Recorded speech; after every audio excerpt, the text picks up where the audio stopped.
大家好，欢迎收看程式语言家，我是 CY。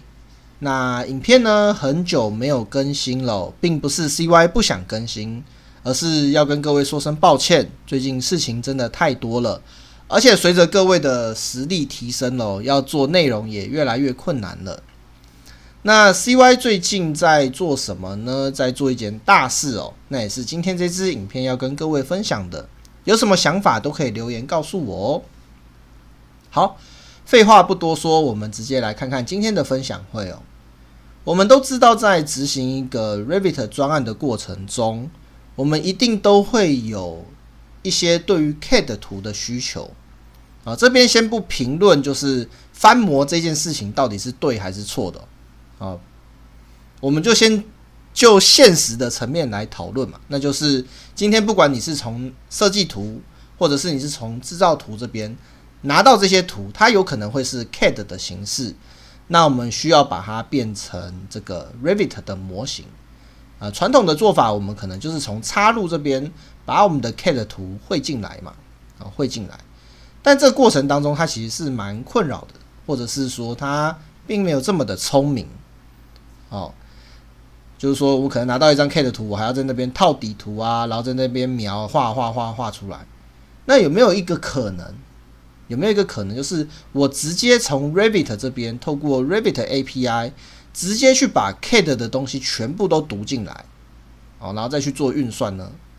答案是可行的。毕竟这就是 API 的本质嘛，桥梁，彼此之间可以互相连通。好，所以说我们今天呢，就假设我们有一个 CAD 嘛，那我们在上面呢有一些线，就是说，它有一个 Hello，那我可以直接把这些线抓到这些线的资料，这个给各位看是抓到这些线的资料，然后直接把它画在 Revit 当中。有没有办法做到呢？当然有办法做到。那怎么做呢？就是这样子。那这时候程式就会说，我在 CAD 上面找到了14条直线，然后这个程式很聪明嘛，他就接着说，我是直接透过 API 把 CAD 上的线条画在 Revit 当中哟。那各位就可以看到，我们这边就直接画出这个线了。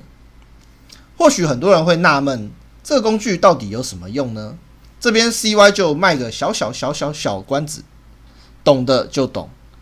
这件事情呢，其实是还蛮厉害的啦。就是说，你可以直接从 Revit 当中去读到 CAD 的资料，然后把这些线给画出来。如果你真的想不到这件事情可以做什么，那 CY 这边就稍微透露一点。